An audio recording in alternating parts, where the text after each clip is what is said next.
حضرت کو دعوت سخن دینے سے پہلے ایک شعر آپ لوگوں کے سامنے پیش کرتا ہوں کہ ماں کے نام کے جیسا اس دنیا میں کوئی نام کیا ہوگا. ارے ماں کے نام کے جیسا اس دنیا میں کوئی نام کیا ہوگا. اور جن کے قدموں کے نیچے جنت ہے اس سب کا مقام کیا ہوگا. آپ کے سامنے حضرت مولانا اور مفتی محمد خدیب صاحب ہیں. حضرات، کافی دیر سے آپ بہت قیمتی باتیں سن رہے ہیں. ہم سب کے بڑے حضرت مولانا مفتی مورث صاحب قاسمی دامت برکاتہ العالیہ، مزید بڑا حضرت مولانا مفتی فہد صاحب قاسمی، ان میں حضرات کے بیان ہوئے، آپ نے سنے. ان حضرات نے بڑی قیمتی باتیں ہمارے سامنے رکھی. مزید گفتگو کی اب ضرورت نہیں تھی، لیکن الامر فوق الادب کے تحت میں اپنے بڑے حضرات کے سامنے، ہمارے بڑے یہاں موجود ہیں، ان کے سامنے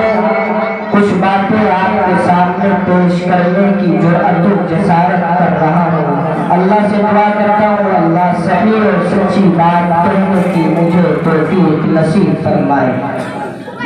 الحمدللہ نحمدہ ونستعینہ ونستغفرہ ونؤمن بہ ونتوکل علیہ ونعوذ باللہ من شرور انفسنا ومن سیئات اعمالنا. من يهده الله فلا مضل له ومن يضلل فلا هادي له. ونشهد أن سيدنا ومولانا وحبيبنا محمدا عبده ورسوله، وصلى الله تعالى على خير خلقه محمد وآله وأصحابه أجمعين. أما بعد فأعوذ بالله من الشيطان الرجيم. بسم الله الرحمن الرحيم. يا أيها الذين آمنوا كتب عليكم الصيام كما كتب على الذين من قبلكم لعلكم تتقون. صدق اللہ العظیم. اپنے مولا سے فریاد تو کیجیے، مشکلوں سے یاد تو کیجیے. تیرے آگے زمانہ جھکائے گا سر،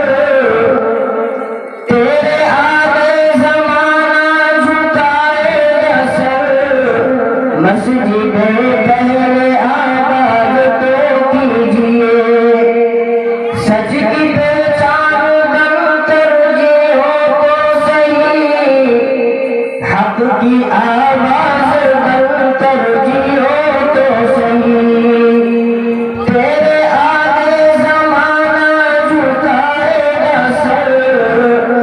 تم مسلمان بن ترجیح ہو تو صحیح. حضرات محترم، اسٹیج پر تشریف فرما مؤقر مقتدر علماء اکرام، پس پردہ بیٹھی ہوئی میری مائیں اور بہنیں اور اسلام کی مقدس شہزادیاں، اللہ تبارک و تعالی نے ہم سب پر یہ کرم فرمایا کہ ہمیں انسان بنایا، ورنہ اللہ اگر چاہتا تو کوئی اور مخلوق بھی بنا سکتا تھا اور اس پر ہمیں کوئی اشکال بھی نہیں ہوتا اور ہم جرأت کر سکتے تھے اور اللہ سے یہ کہہ سکتے تھے کہ اللہ آپ نے مجھے دیگر مخلوقات میں کیوں پیدا کیا، انسان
زیادہ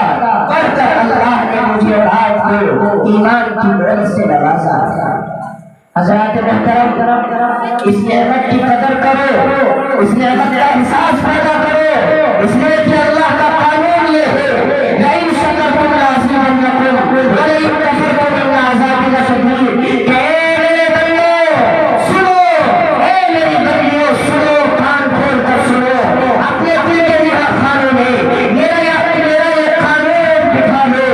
اگر میری دی ہوئی نعمت کی قدر دانی کرو گے، میری دی ہوئی نعمت کی شکر گزاری کرو گے اور اس نعمت کا احساس پیدا کرو گے تو نعمت باقی رہے گی، اور اگر ناقدری سے کام لو گے ان عذابی لشدید، تو سنو میرا عذاب بڑا سخت ہے، اگر میں ایمان کی دولت دینا جانتا ہوں تو چھیننا بھی جانتا ہوں۔ آج آپ ذرا جائزہ لیجیے معاشرے کا، اپنے گاؤں کا، اپنے محلے کا، اپنے شہر کا۔ آج ہماری کتنی مائیں بہنیں، بچے بچیاں اور نوجوان ایسے ہیں جنہوں نے ایمان کو چھوڑ دیا اور یہ کہہ کر چھوڑا کہ ہمیں ایمان پسند نہیں ہے، ہمیں اسلام پسند نہیں ہے۔ دوستو، حقیقت یہ ہے، نوجوانوں سنو، حقیقت یہ ہے کہ انہوں نے ایمان کو نہیں چھوڑا بلکہ اللہ کا قانون آیا اور انہوں نے ایمان کی ناقدری کی، اللہ نے ان سے ایمان سلب کر لیا اور اللہ نے ان سے ایمان چھین لیا۔ اللہ کی رشتے داری کسی سے نہیں ہے، اگر قدر کرو گے، اگر اس کی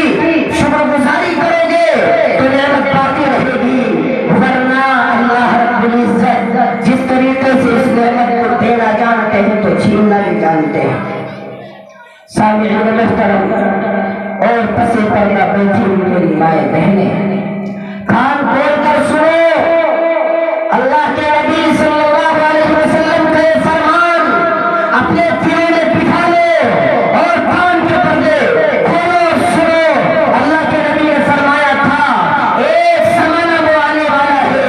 ایک وقت وہ آنے والا ہے کہ انسان صبح کے وقت مومن ہوگا لیکن شام کے وقت جب اس کا جنازہ اٹھے گا تو کفر کی حالت میں اٹھے گا۔ وہ پیدا تو عبداللہ کے گھر میں ہوا ہے، وہ پیدا تو سلیم کے گھر میں ہوا ہے، وہ پیدا تو عبد الرحمان کے گھر میں ہوا ہے، اس کا بچپن عبد الرحمان کے گھر میں ہوا، اس کی جوانی عبداللہ کے گھر میں گزری ہے، لیکن جب وہ مرے گا تو کفر کی حالت میں لڑے گا اور شام کے وقت وہ مومن ہوگا، شام کے وقت وہ اللہ کا نام لے رہا ہوگا، لیکن صبح اس حالت میں کرے گا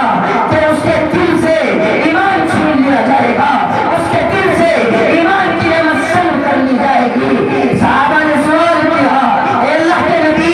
ایسا کیوں ہوگا، وجہ کیا ہے، اسباب کیا ہے؟ تو نبی نے فرمایا کہ میرے صحابہ سنو، یدی ہوتی نہ ہوتی رسم من الدنیا،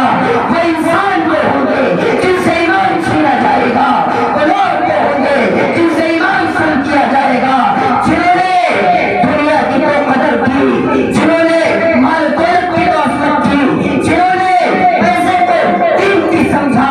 اور دین کو پیچھے چھوڑ دیا، قرآن کو پیچھے چھوڑ دیا اور اپنی منمانی زندگی گزارتے رہے، دین کو پیچھے کیا، دنیا کو آگے بڑھ دیا۔ آج ہم اپنا جائزہ لیں، اپنی ذات میں غور کریں، جلسہ کس لیے منعقد کیا گیا ہے، یہ کیوں کیا گیا ہے؟ مقصد یہ ہے کہ ہم اللہ کے حکموں پر چلنے والے ہو جائیں، مقصد یہ ہے کہ ہمارے اندر تقویٰ پیدا ہو جائے، مقصد یہ ہے کہ ہمارے راز بڑھا جائے، مقصد یہ ہے کہ ہماری زندگی رسول اللہ صلی اللہ علیہ وسلم کے حکموں کے مطابق گزرنے والی بن جائے، مقصد یہ ہے کہ ہم اللہ سے ہمارا اللہ ہم سے راضی ہو جائے۔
تم نے اپنا بڑھاپا غلط جگہوں میں لگایا، تم نے اپنا بچپن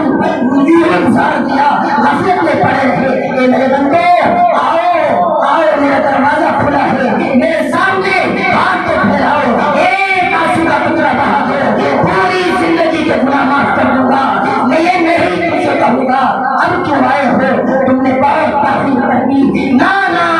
ایک مرتبہ میرے سامنے ہاتھ پھیلاؤ۔ میرے نوجوانوں اور میری پیاری مائیں بہنیں سنیں، جو تم نے غلط کام کیے ہیں، جو تم نے نمازیں چھوڑی ہیں، جو تم نے اللہ کے حکم کی پاسداری نہیں کی ہے، تو سنو، آج اللہ سے توبہ کرو، آج اللہ کے سامنے رو لو، آج اللہ سے ندامت کے ساتھ آنسو بہاؤ۔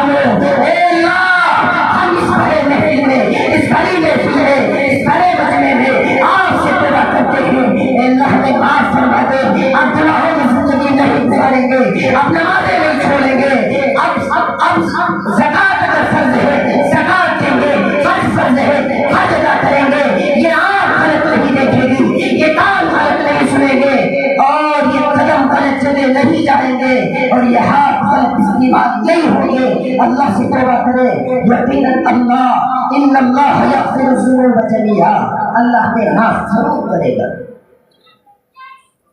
وقت بہت ہو چکا ہے، چند باتیں میں آپ کے سامنے اور عرض کروں گا۔ حضرات، رمضان کا مہینہ آنے والا ہے، مبارک مہینہ ہے، مبارک مہینہ ہے۔ اللہ کے نبی نے اس کی عظمت کو جگہ جگہ پر بیان کیا ہے، مختلف زاویے سے، مختلف پہلوؤں سے ہمیں یہ سبق دیا ہے، ہمیں یہ پیغام دیا ہے، اور امت مسلمہ کو اس طرح توجہ دلائی ہے تاکہ یہ قوم، تاکہ یہ امت مسلمہ اس رمضان کے مہینے کو پا کر اللہ کو راضی کرنے والی بن جائے۔ اللہ نے فرمایا، یا ایھا الذین آمنوا کتب علیکم الصیام کما کتب علی الذین من قبلکم لعلکم تتقون، کہ اے ایمان والو، تم پر روزے فرض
دیکھو تو ذرا صحیح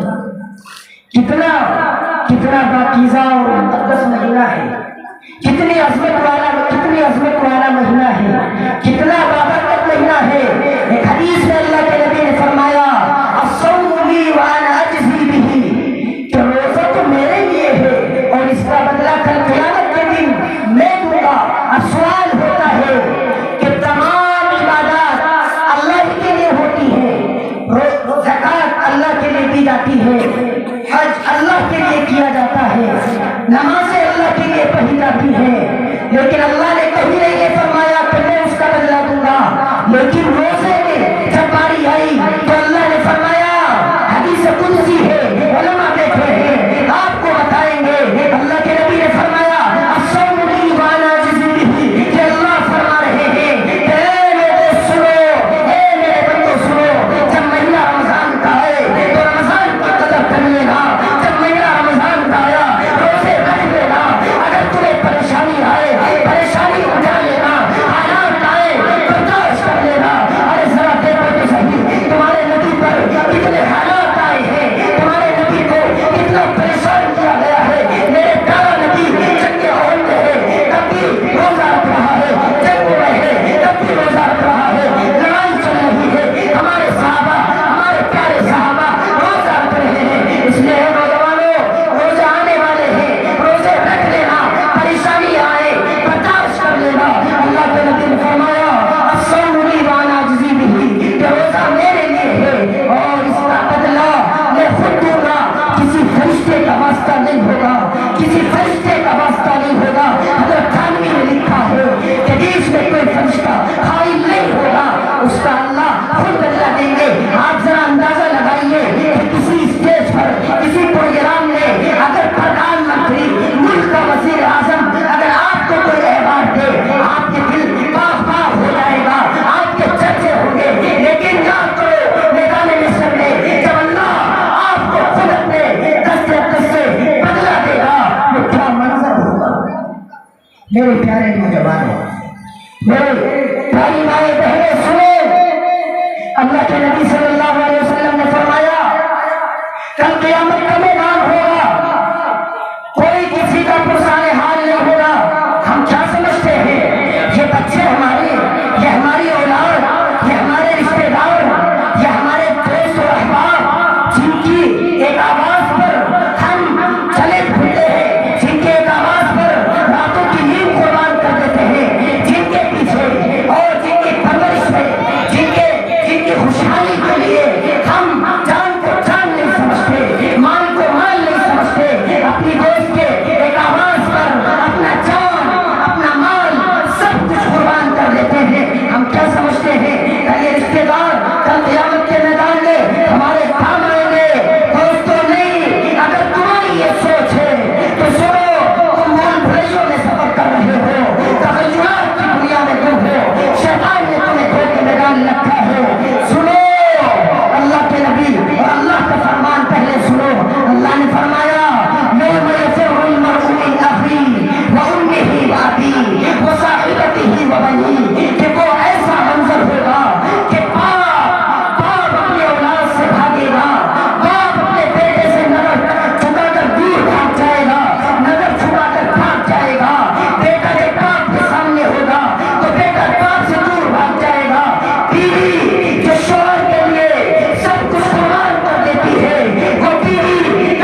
اس کے تعلق سے میری سفارش قبول کر لیجیے، اور اگر اس کا جہنم میں جانے کا فیصلہ ہو چکا ہے، اللہ اس کو معاف کر دیجیے، اس نے روزہ رکھا تھا، اس کو معاف کر دیجیے، چنانچہ اللہ رب العزت اس کی سفارش قبول کریں گے۔ اور دوسری اللہ نے فرمایا، اللہ کے نبی صلی اللہ علیہ وسلم نے اسی طریقے سے یہ قرآن کریم بھی اللہ کے دربار میں سفارش کرے گا، اے اللہ یہ تیرے بندے رمضان کے مہینے میں راتوں میں سوتے نہیں تھے، بلکہ تیری قرآن کی تلاوت کرتے تھے، تیرے فرمان کی تلاوت کرتے تھے، اے اللہ انہوں نے رات کو سونا عظیم نہیں سمجھا، رات کے سونے کو قربان کر دیا اور تیرے لیے تیرے قرآن کی تیرے فرمان کی تلاوت کرتا رہا، اس کے دل میں عشق قرآن تھا، اے اللہ فشفعنی فیہ، اس کو معاف کر دیجیے اور اس کو جہنم سے بچا کر جنت میں ڈال دیجیے۔ پیارے نوجوانوں اور میری مائیں بہنیں، جو مہینہ آنے والا ہے اس کی قدردانی کریں، اس کی قدردانی کریں، اور چونکہ قرآن کریم کا تعلق رمضان سے بہت گہرا ہے، جیسا کہ مفتی صاحب نے بھی بیان کیا اور اس سے پہلے بھی بیان کیا جا چکا ہے، اس لیے اپنی اولاد کو قرآن کریم پڑھوائیے، قرآن کریم کا حافظ بنائیے، کم سے کم تمہاری اولاد کو اتنا قرآن تو ضرور آنا چاہیے جس سے نماز درست ہو چلے، جس سے نماز درست ہو جائے۔ میرے پیارے ماں، میری پیاری ماں بہنوں اور میرے پیارے دوستوں اور نوجوانوں، دینی بھائیوں، اپنی اولاد کو حافظ قرآن بناؤ، اپنی اولاد کو قرآن سکھاؤ، اس لیے کہ اگر قرآن نہیں سکھاؤ گے تو دوستوں کل یہ جب جاہل بنیں گے اور اللہ کی عدالت میں کھڑے ہوں گے تو اللہ سے کہیں گے، اے اللہ ربنا اعطنا سادتنا وكبراءنا فاضلوا السبيلا، اے اللہ یہ ہمارے بڑے تھے، انہوں نے ہم کو قرآن نہیں سکھلایا، یہ ہمارے ماں باپ تھے، انہوں نے ہماری دینی تربیت نہیں کی، ہمیں پڑھایا لکھایا نہیں، ہم جاہل رہے، ہمیں شیطان نے دھوکے میں ڈال دیا، اللہ ان کی وجہ سے ہم غفلت میں پڑے رہے۔ ربنا آتهم ضعفين من العذاب والعنهم لعنا كبيرا، اللہ جب تو میری پکڑ کر رہا ہے تو میرے ماں باپ کو بھی مت چھوڑنا، انہوں نے مجھے جاہل رکھا، اگر یہ چاہتے تو میں پڑھ جاتا۔ میں انہی چند باتوں پر اپنی بات کو ختم کرتا ہوں۔ اللہ رب العزت ہم سب کو عمل کی توفیق نصیب فرمائے، کہنے سننے میں جو غلطی ہوتا ہے اس کو معاف فرمائے۔ ماشاءاللہ، بہت قیمتی باتیں آپ حضرات کے سامنے حضرت مفتی صاحب نے پیش کی۔ آئیے ہم